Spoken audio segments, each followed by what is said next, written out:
اب آئیے ذرا سا آخری جو چند منٹ ہمارے پاس ہیں اس کے اندر ہم بات کریں اس خطبے کے اوپر جو امام نے خود اپنے نکاح کے موقع پر ارشاد فرمایا تھا.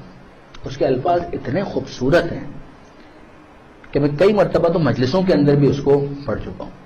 الحمدللہ اقرارا بنعمتہ، تمام تعریفیں اللہ کے لیے اس کی تمام نعمتوں کا اقرار کرتے ہوئے.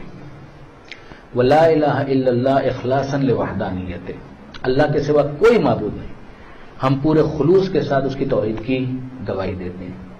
وصلی اللہ علی محمد سید بریت، درود و سلام و ختمی مرتبت پر جو مخلوقات کے سردار ہیں. وعلی الاصفیاء من عطرتہ، اور رسول اللہ کی منتخب اور مصطفیٰ آل پر، ان کی عطرت پروجنی پر. اما بعد فقد کان من فضل اللہ علی الانام، یہ جملہ امام کا کمال کا ہے کہ یہ اللہ کا فضل ہے اپنے بندوں کے اوپر. ان اغناہم بالحلال عن الحرام، کہ اس نے حلال کے ذریعے حرام سے بے نیاز کر دیا. حلال میں اتنی گنجائش رکھ دی کہ اب حرام کی طرف جانے کی ضرورت ہی باقی نہیں ہے. یہ ہے اسلام. یہ جو آپ سنتے ہیں کہ اسلام دین فطرت، اس کی تشریح سے ایک جملے کے اندر ہے، اور یہ جملہ خود تشریح طلب ہے کہ خدا نے حلال کے ذریعے حرام سے بے نیاز کر دیا. ایک چیز جو اندر رکھی ہے وہ فطری ہے، بھوک فطری ہے، پیاس فطری ہے، نیند فطری ہے، جنسی خواہشات، یہ سب فطری ہیں.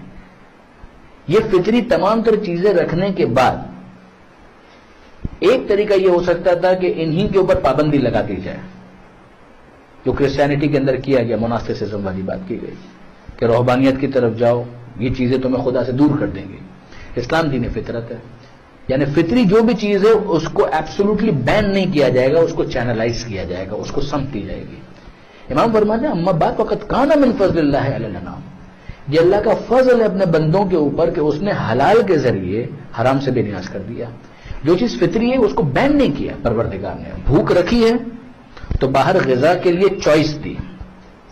ایک انسان اپنی بھوک مٹانے مٹی بھی کھا سکتا ہے، کیچڑ بھی کھا سکتا ہے، سور کا گوشت بھی کھا سکتا ہے، حلال ویجیٹیبل بھی کھا سکتا ہے، حلال گوشت بھی کھا سکتا ہے. یہ امتحان رکھا. یہ ساری گیم یہی ہے کہ اندر ایک طلب رکھی ہے، ایک ڈیمانڈ ہے، باہر چوائسز ہیں. ان چوائسز کے اندر صحیح بھی ہیں، غلط بھی ہیں. بھوک مٹ جائے گی.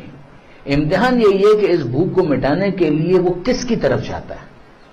اگر یہ معاملہ باہر نہ رکھا ہوتا، صرف پانی ہی ہوتا، شراب نہ ہوتی، تو پھر امتحان نہیں ہو سکتا تھا.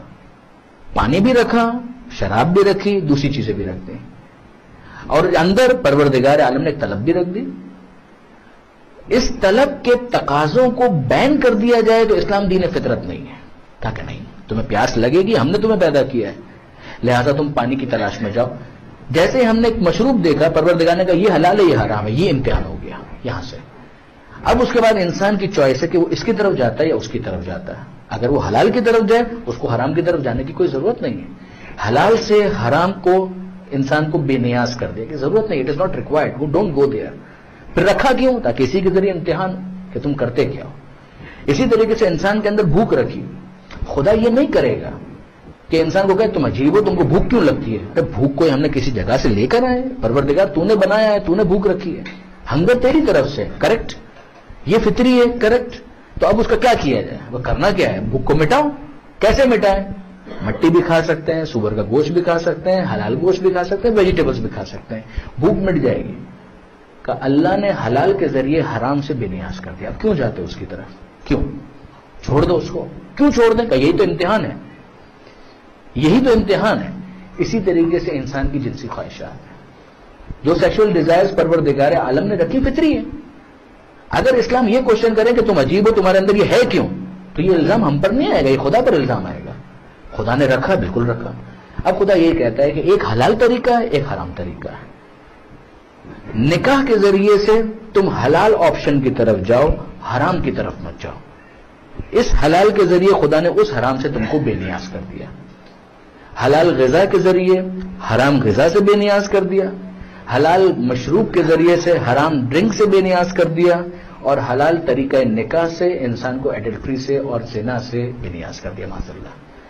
یہ امام اس موقع پر جو خود اپنے نکاح کے موقع پر خطبے میں امام نے یہ جملہ استعمال کیا میں واقعاً ایز اے اسٹوڈنٹ میں کہوں گا میں اپریشیٹ کرتا ہوں، ایڈمائر کرتا ہوں کہ امام نے اس موقع کو بھی پوری طریقے سے کیپٹلائز کیا امر بالمعروف و نہی عن المنکر کے لیے.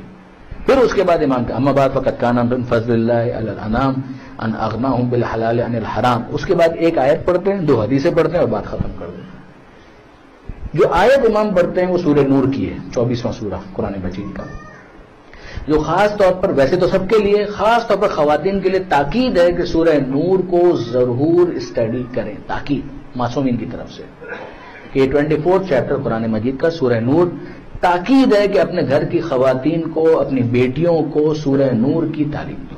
اسی کی ایک آیت امام پڑھتے ہیں انکحوا الایام منکم والصالحین من عبادکم وامائکم، کہ دیکھو اپنی سوسائٹی کے اندر چیک کرو، جو تمہیں نظر آئے کہ قابل ہے، میریڈ لائف، فیملی لائف گزار سکتا ہے، and due to any X Y Z A B C reason وہ تنہا زندگی گزار رہا ہے، اگر تم کوئی رول پلے کر سکتے ہو رول پلے کرو، اس کی شادی کے لیے اہتمام کرو، ریگارڈلیس وہ آزاد ہے، غلام ہے، کنیز ہے، کوئی بھی ہے،